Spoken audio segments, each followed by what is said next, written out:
Now, that is another myth that still gets around. It is a kind of over-reliance on the bootstrap philosophy. And there are those who still feel that if the Negro is to rise out of poverty, if the Negro is to rise out of slum conditions, if he is to rise out of discrimination and segregation, he must do it all by himself. And so they say the Negro must lift himself by his own bootstraps. They never stop to realize that no other ethnic group has been a slave on American soil. The people who say this never stop to realize that the nation made the black man's color a stigma. But beyond this, they never stop to realize the debt that they owe a people who were kept in slavery 244 years. In 1863, the Negro was told that he was free as a result of the Emancipation Proclamation being signed by Abraham Lincoln. But he was not given any land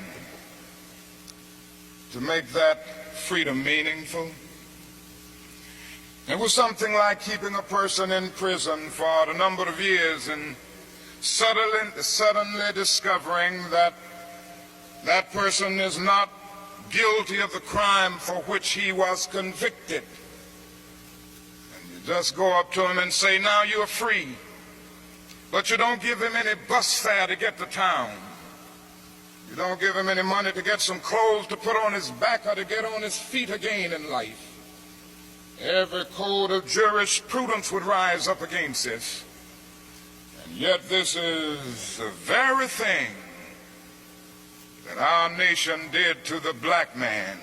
It simply said you're free, and it left him there penniless, illiterate, not knowing what to do. And the irony of it all is that at the same time that the nation failed to do anything for the black man,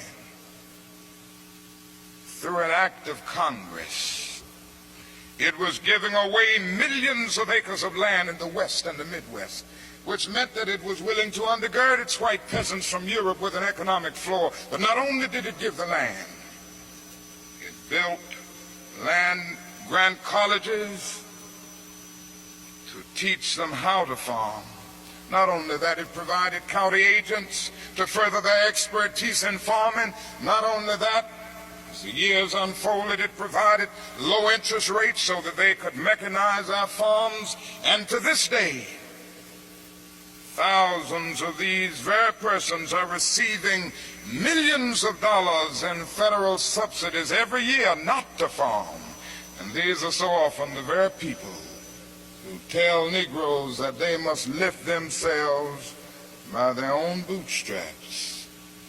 It's all right to tell a man to lift himself by his own bootstraps, but it is a cruel jest to say to a bootless man that he ought to lift himself by his own bootstraps.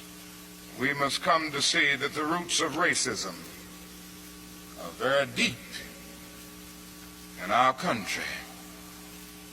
And there must be something positive and massive in order to get rid of all of the effects of racism and the tragedies of racial injustice.